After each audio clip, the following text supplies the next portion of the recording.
if we want to achieve, again, the SDG, and it goes into what, thank you for saying that, the index of opportunity, maybe it's a way of doing that gymnastic for those that need and assess themselves, so the private sector or the public sector, so I was sure. Shahadat, please be brief, and then I want to give it to the Yeah, audience. I know I have 5 minutes or 10 minutes, but I won't take more than half a minute, don't worry. 5 minutes, you have 1 minute. Yeah, because I'm just after the easy scalability of any program you design for migrant workers, the easily scalable and implementable. Top-down approach should be avoided. And let me remember my wife, she always warns me, if you go to a forum, remember when to stop. So I'm stopped now. Always listen to your spouse. Very good. Very good. Let me see. There is 2 questions that have been posed. Is there anyone in the room who wants to contribute to the discussion or ask a question? I don't see immediately a raised hand, so we have 2 questions there. Well, why don't we just start from the top there? As we have been discussing about the challenges of getting qualitative data from different stakeholders, is there any way blockchain can help us? Okay. And of course, someone in the room can also add to the answer, to the response to this question, but maybe I should go to, I don't know, Pedro, do you want to, who wants to take this question? Is there any volunteer? Very short answer. Apparently blockchain is solving a lot of problems, it creates others, but you can link it with anything. I'm looking at the World Bank over there. I'm sure you could give me the best rational response to this. I know that Olivia must be still in the room, I don't know where, but the same thing, on my discussion with the blockchain, the applications are enormous, and I think data is central to it, so I definitely see a way to do that, and maybe we should put that in the blog to answer that particular question from the respective. Okay, we're looking for a volunteer from the floor. Next question. Is there anyone else who wants to talk to blockchain? Otherwise, we go to the second question. Lindsay, you want to talk to that? Just want Speak to to that. chime in that I like this idea of qualitative research, focus groups, the whole approach of trying to understand migrants' point of view is something you have to do in an in-depth way. Yeah, and I would say any social science research is, yes, you collect the data through survey, quantitative data, but it always has to be complemented with in-depth interviews. To Shahadat, how your research influenced the government to take welfare programs for the migrant families? Thank you. You can't stop me because people are interested in it. But anyway, thanks. No. Thanks. The previous panel got 5 minutes more, so I think we can negotiate at least 2.5 minutes. No, thank you.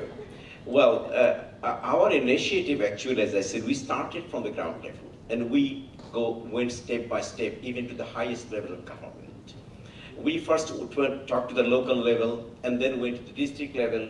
Then last October, we had a workshop in Prime Minister's office with number of ministerial secretaries and the chief of SDG in the chair, and co-chaired by my deputy pro-vice-chancellor from Australia. And following that, in Sydney, Australia, Bangladesh Prime Minister visiting, and we actually had met her as well. So the influence is that the moment we started talking the poor people words in their way, government was moved, like the room was moved today, on their emotion. So yes, it has been influenced, but we have to cash it on with the help of IFAD if possible. Thank you. Any burning question in the room or contribution to this, what I think is a very interesting debate? Please, you have the floor, sir, and identify yourself briefly.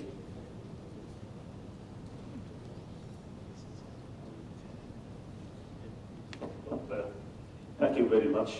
Just 2 short questions.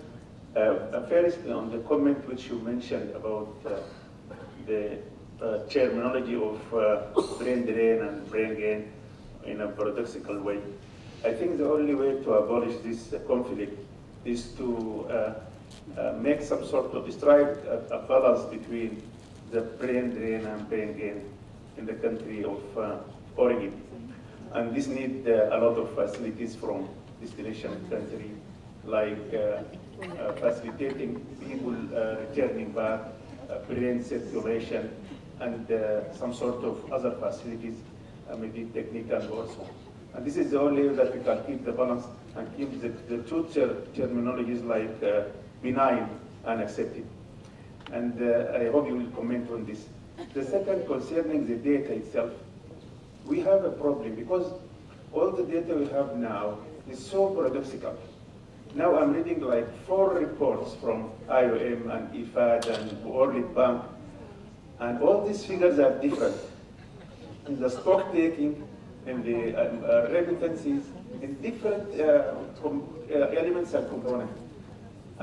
We have to look for some sort of a universal template which will be more precise to take a stock and to take the number and to take any magnitude we need to assess and guess. We really suffer from information issue. We made, at the time of Jill, when she was in Sudan, we actually published the first migration profile for the country. And time by time, the information has been displaced and changed. It needs some sort of a more deeper analysis and a more deeper mechanism to collect information. Even there is a technical committee, and we have been working for 2 years on this migration profile. Still, the numbers are not okay in different areas. So we have a real problem of information taking, and we have to set a new system for taking this information more precise, more consensual, more scientific, and refereed. Thank you. Thank you very much, and I think this is something, it's like I am in the United Nations in New York, that member states are often saying, you have to work together as international organizations, we cannot have all these different messages, and I think this is something that we should ourselves, IFAD, IOM, DESA, World Bank, certainly something take to heart. Thank you very much. Maybe with that, I'm not going to ask every panelist to make closing remarks. If there's anything burning you want to say, I'm happy to. Otherwise, I see Mao already looking at me with a bit of a smile, but more kind of a, a grin. So with that, I ask you to give a round of applause to these wonderful panelists. Thank you very much.